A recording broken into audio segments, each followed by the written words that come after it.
اب آپ کو بیان کرتے ہیں برج حوت کے بارے میں کہ ان کا 11 سے 20 ستمبر کا یہ اشرہ علم نجوم کی روشنی میں کیا کچھ بیان کر رہا ہے۔ وہ لوگ جو 19 فروری سے 20 مارچ کے اشرے میں پیدا ہوئے ہیں وہ برج حوت کے تحت آتے ہیں۔ اس کے علاوہ وہ لوگ جن کو اپنی تاریخ پیدائش معلوم نہ ہو اور اگر ان کا نام دال چے سے شروع ہوتا ہے تو بھی برج حوت کے تحت آئیں گے۔ برج حوت والوں کو چاہیے کہ اس اشرے کے دوران پیلے عقیق کا استعمال کریں، یہ ان کے لیے بینیفیشل ثابت ہوگا۔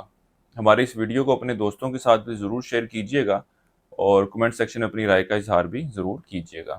موجودہ خواگی پوزیشن کے پیش نظر آپ کے اوورال ازدواجی معاملات اور گھریلو ماحول خاصا خوشگوار رہے گا۔ آپ کی توجہ بھی گھریلو معاملات کی طرف بڑھتی نظر آئے گی، اپنا وقت بھی گھر کے اوپر صرف کرتے نظر آئیں گے۔ اس کے علاوہ آپ گھر کو ایک خوبصورت جگہ اور مذہبی حوالے سے بھی بہتر ماحول کریٹ کرنے کے حوالے سے کوششیں کرتے نظر آتے ہیں۔ اس کے علاوہ اس اشرے کا وقت ابھی خواہشات کی تکمیل کو بھی ظاہر کر رہا ہے، اس کے حوالے سے آپ کوشش ضرور کریں، اللہ کے فضل و کرم سے آپ کو کامیابی کا حصول ہوگا۔ وراثتی معاملات کے حوالے سے کوئی پریشانی چل رہی تھی تو اللہ کے فضل و کرم سے موجودہ خواگی صورتحال ایسی ہے کہ چھوٹے بہن بھائیوں اور رشتہ داروں کے ساتھ اب مل بیٹھ کر معاملات کو لے کر چلنے کی کوشش کریں، انشاءاللہ تعالی معاملات کے مثبت نتائج رونما ہوں گے۔ اس کے ساتھ ہی ساتھ اس اشرے کے دوران آپ اولاد کے معاملات کی طرف ان کے اوپر کچھ سختی کرتے دکھائی دے رہے ہیں، اور وہ لوگ جو انعامی اسکیمیں پرائز بونڈ وغیرہ کھیلتے ہیں وہ ان کو بھی چاہیے کہ ان معاملات سے اس اشرے میں ذرا دور رہیں، کیونکہ ان معاملات سے مالی فائدہ حاصل کرنے میں کامیاب نہ رہ سکیں گے۔ اس کے ساتھ ہی ساتھ وہ لوگ جو سٹاک مارکیٹ یا کرپٹو کرنسی یا اس طرح کی دیگر کرنسیز میں ٹریڈنگ کر رہے ہیں ان کو بھی ان معاملات سے ذرا دور رہنے کی ضرورت ہے۔ جتنی مرضی سمجھداری کا مظاہرہ کر لیں وہ اس اشرے میں مالی نقصان کا سامنا کرنا پڑے گا۔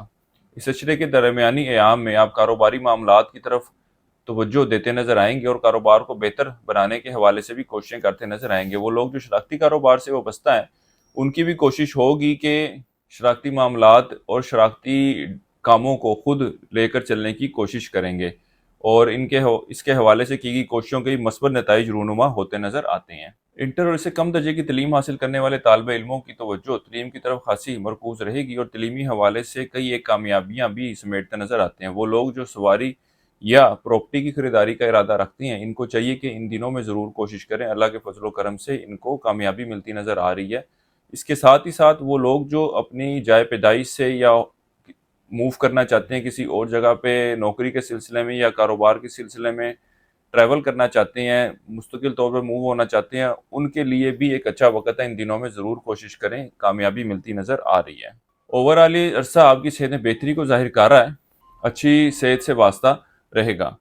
13 سے 15 ستمبر کے دوران آپ کا کوئی بڑا خرچہ سامنے آتا نظر آ رہا ہے۔ اس کے علاوہ ان دنوں کے دوران ملازمت پیشہ افراد کو اپنے مخالفین اور دشمنوں کی طرف سے بھی محتاط رہنے کی ضرورت ہے۔ اس عرصے کے لیے ایک وظیفہ آپ کو بتا رہا ہوں، یا اللہ یا رحمان ہو 3 تسمیہ آپ نے اس کی کرنی ہے روزانہ فجر کی نماز کے بعد، اور اللہ تعالیٰ سے دعا کریں کہ اللہ تعالیٰ آپ کے معاملات میں بہتری فرمائے۔ اس کے علاوہ ان دنوں میں مکس سبزیوں کا صدقہ کرتے رہیں۔ اس عرصے کے لیے اب تک اتنا ہی، انشاءاللہ تعالیٰ اگلی ویڈیو میں پھر حاضر ہوں گے، تب تک کے لیے اللہ حافظ۔